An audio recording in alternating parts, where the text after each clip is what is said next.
पांचवा अध्याय देवताओं द्वारा देवी की स्तुति। बोलो माता रानी की जय। महर्षि मेधा ने कहा, पूर्व काल में शुंभ निशुंभ नामक असुरों ने अपने बल के मद से इंद्र का त्रिलोकी का राज्य और यज्ञों के भाग छीन लिए, और वह दोनों इसी प्रकार सूर्य, चंद्रमा, धर्मराज और वरुण के अधिकार भी छीन कर स्वयं ही उनका उपयोग करने लगे। वायु और अग्नि का भी कार्य वही करने लगे, और इसके पश्चात उन्होंने जिन देवताओं का राज्य छीना था उनको अपने अपने स्थान से निकाल दिया। इस तरह से अधिकार छीने हुए तथा दैत्यों द्वारा निकाले हुए देवता अपराजिता देवी का स्मरण करने लगे कि देवी ने हमको वर दिया था कि मैं तुम्हारी संपूर्ण विपत्तियों को नष्ट करके रक्षा करूंगी। ऐसा विचार कर सब देवता हिमालय पर गए और भगवती विष्णु माया की स्तुति करने लगे। देवताओं ने कहा, देवी को नमस्कार है, शिवा को नमस्कार है, प्रकृति और भद्रा को नमस्कार है। हम लोग रौद्रा, नित्या और गौरी को नमस्कार करते हैं। ज्योत्सनामयी, चंद्र रूपणी व सुख रूपा देवी को निरंतर नमस्कार है। षडागतों का कल्याण करने वाली वृद्धि और सिद्धि रूपा देवी को हम बारंबार नमस्कार करते हैं। और नैऋत्य राजाओं की लक्ष्मी तथा सावरणी को नमस्कार है। दुर्गा को, दुर्ग स्थलों को पार करने वाली दुर्गपारा को, सारा को, सर्वकारिणी ख्याति कृष्ण और धूम्रलोचन देवी को सदैव नमस्कार है। अत्यंत सौम्य तथा सौम्यतर रूप को हम नमस्कार करते हैं, उन्हें हमारा बारंबार प्रणाम है। जगत की आधारभूत कृति देवी को बार बार नमस्कार करते हैं। जिस देवी को प्राणी मात्र विष्णु माया कहते हैं उनको नमस्कार है, उनको नमस्कार है, उनको नमस्कार है। जो देवी संपूर्ण प्राणियों में चेतना कहलाती हैं उनको नमस्कार है, उनको नमस्कार है, उनको नमस्कार है। जो देवी संपूर्ण प्राणियों में बुद्धि रूप से स्थित है उनको नमस्कार है, उनको नमस्कार है, उनको नमस्कार है। जो देवी सब प्राणियों में निद्रा रूप से विराजमान है उनको नमस्कार है, उनको नमस्कार है, उनको नमस्कार है। जो देवी संपूर्ण प्राणियों में क्षुधा रूप से विराजमान है उनको नमस्कार है, उनको नमस्कार है, उनको नमस्कार है। जो देवी संपूर्ण प्राणियों में छाया रूप से स्थित है उनको नमस्कार है, उनको नमस्कार है, उनको नमस्कार है। जो देवी सब प्राणियों में शक्ति रूप से स्थित है उनको नमस्कार है, उनको नमस्कार है, उनको नमस्कार है। जो देवी संपूर्ण प्राणियों में त्रिषणा रूप से स्थित है उनको नमस्कार है, उनको नमस्कार है, उनको नमस्कार है। जो देवी सब प्राणियों में शांति रूप से स्थित है उनको नमस्कार है, उनको नमस्कार है, उनको नमस्कार है। जो देवी सब प्राणियों में जात रूप से स्थित है उनको नमस्कार है, उनको नमस्कार है, उनको नमस्कार है। जो देवी सब प्राणियों में लज्जा रूप से स्थित है उनको नमस्कार है, उनको नमस्कार है, उनको नमस्कार है। जो देवी सब प्राणियों में शांति रूप से स्थित है उनको नमस्कार है, उनको नमस्कार है, उनको नमस्कार है। जो देवी संपूर्ण प्राणियों में श्रद्धा रूप से स्थित है उनको नमस्कार है, उनको नमस्कार है, उनको नमस्कार है। जो देवी संपूर्ण प्राणियों में कांति रूप से स्थित है, जो देवी सब प्राणियों में लक्ष्मी रूप से स्थित है उनको नमस्कार है, उनको नमस्कार है, उनको नमस्कार है। जो देवी संपूर्ण प्राणियों में वृत्ति रूप से स्थित है उनको नमस्कार है, उनको नमस्कार है, उनको नमस्कार है। जो देवी सब प्राणियों में स्मृत रूप से विराजमान है उनको नमस्कार है, उनको नमस्कार है, उनको नमस्कार है। जो देवी सब प्राणियों में दया रूप से स्थित है उनको नमस्कार है, उनको नमस्कार है, उनको नमस्कार है। जो देवी सब प्राणियों में तुष्ट रूप से स्थित है उनको नमस्कार है, उनको नमस्कार है, उनको नमस्कार है। जो देवी संपूर्ण प्राणियों में मातृ रूप से स्थित है उनको नमस्कार है, उनको नमस्कार है, उनको नमस्कार है। जो देवी संपूर्ण प्राणियों में भ्रांति रूप से स्थित है उनको नमस्कार है, उनको नमस्कार है, उनको नमस्कार है। जो देवी संपूर्ण प्राणियों में नित्य व्याप्त रहती हैं उसको नमस्कार है, उनको जो देवी चैत्य रूप से इस संपूर्ण संसार को व्याप्त करके स्थित है उनको नमस्कार है, उनको नमस्कार है, उनको नमस्कार है। पूर्व काल में देवताओं ने अपने अभीष्ट फल पाने के लिए जिसकी स्तुति की है और देवराजेंद्र ने बहुत दिनों तक जिसका सेवन किया है वह कल्याण की साधना भूता ईश्वरी हमारा कल्याण और मंगल करे तथा सारी विपत्तियों को नष्ट कर डाले। असुरों के सताए हुए हम संपूर्ण देवता उस परमेश्वरी को इस समय नमस्कार करते हैं तथा जो भक्ति पूर्वक स्मरण की जाने पर तुरंत ही सब विपत्तियों को नष्ट कर देती हैं वह जगदम्बा इस समय भी हमारा मंगल करके हमारी समस्त विपत्तियों को दूर करे। महर्षि मेधा ने कहा, हे राजन, इस प्रकार जब देवता स्तुति कर रहे थे तो उसी समय पार्वती देवी गंगा में स्नान करने के लिए आई।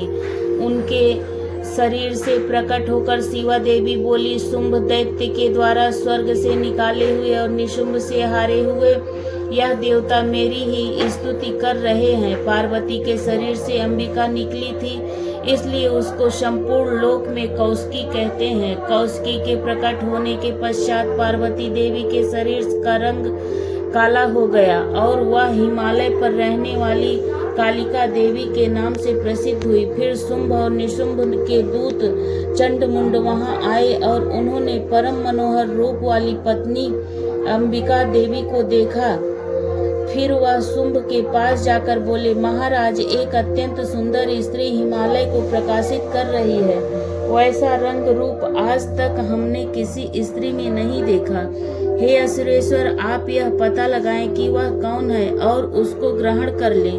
वह स्त्रियों में रत्न है। वह अपनी कांति से दसों दिशाओं को प्रकाशित करती हुई वहां स्थित है, इसलिए आपको उसका देखना उचित है। हे प्रभु, तीनों लोकों के हाथी, घोड़े और मणि इत्यादि जितने रत्न हैं वह सभी समय आपके घर में शोभायमान है।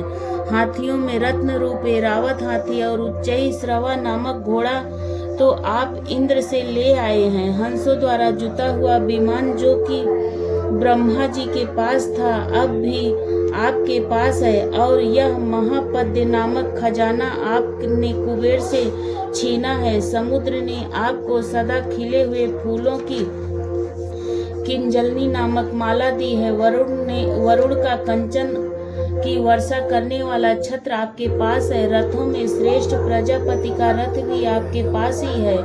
हे दैत्येंद्र, मृत्यु से उत्कांत्रिदा नामक शक्ति भी आपने छीन ही लिया है, और वरुण का पास भी आपके भ्राता निशुंभ के पास ही है, और समुद्र में पैदा होने वाले सब प्रकार के रत्न भी आपके भ्राता निशुंभ के अधिकार में है, और जो अग्नि में न जल सके ऐसे 2 वस्त्र भी अग्निदेव ने आपको दिए हैं। हे दैत्यराज, इस प्रकार सारी रत्न रूपी वस्तुएं आप संग्रह कर चुके हैं, तो फिर आप यह कल्याणमयी स्त्रियों में रत्न रूप अनुपम स्त्री आप क्यों नहीं ग्रहण करते? महर्षि मेधा बोले, चंडमुंड का यह वचन सुनकर शुंभ ने विचारा कि सुग्रीव को अपना दूत बनाकर देवी के पास भेजा जाए। प्रथम उसको सब कुछ समझा दिया और कहा कि वहां जाकर तुम उसको अच्छी तरह से समझाना और ऐसा उपाय करना जिससे वह प्रसन्न होकर तुरंत मेरे पास चली आए। भली प्रकार समझाकर कहना, दूत सुग्रीव के उस रमणीय भाग में पहुंचा जहां देवी रहती थी।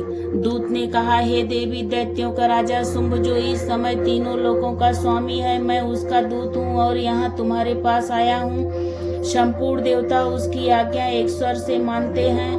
अब जो कुछ उसने कहला भेजा है वह सुनो। उसने कहा है, इस समय संपूर्ण त्रिलोकी मेरे बस में है और संपूर्ण यज्ञों के भाग को पृथक पृथक मैं ही लेता हूँ, और तीनों लोकों में जितने श्रेष्ठ रत्न हैं वह सब मेरे पास हैं। देवराज इंद्र का वाहन ऐरावत मेरे पास है जो मैंने उससे छीन लिया है।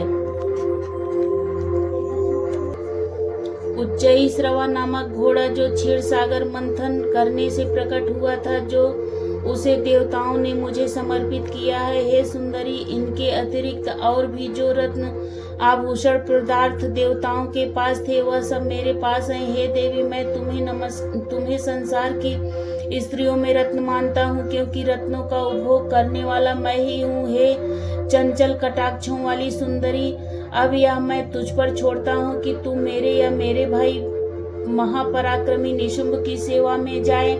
यदि तू मुझे बरेगी तो तुझे अतुल महान ऐश्वर्य की प्राप्ति होगी। अतः तुम अपनी बुद्धि से यह विचार कर मेरे पास चली आओ। महर्षि मेधा ने कहा, दूत के ऐसा कहने पर संपूर्ण जगत का कल्याण करने वाली भगवती दुर्गा मन ही मन मुस्कुराई और इस प्रकार कहने लगी। देवी ने कहा, हे दूत, तू जो कुछ कह रहा है वह सत्य है।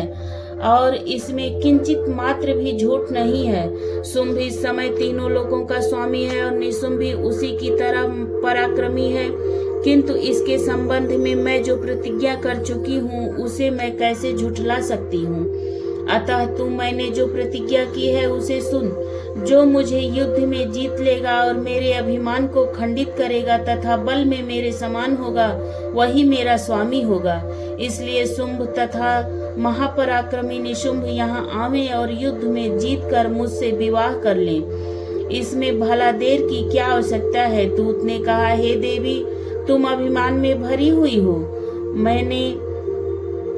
मेरे सामने तुम ऐसी बातें न करो। इस त्रिलोकी में मुझे तो ऐसा कोई दिखाई नहीं देता जो कि शुंभ और निशुंभ के सामने ठहर सके।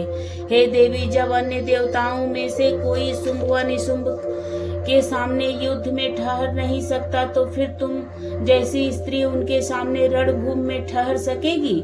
जिस शुंभ आदि असुरों के सामने इंद्र आदि देवता नहीं ठहर सके, तो फिर तुम अकेली स्त्री उनके सामने कैसे ठहर सकोगी। अतः तुम मेरा कहना मानकर उनके पास चली जाओ, नहीं तो जब वह तुम्हें केस पकड़कर घसीटते हुए ले जाएंगे तो तुम्हारा गौरव नष्ट हो जाएगा।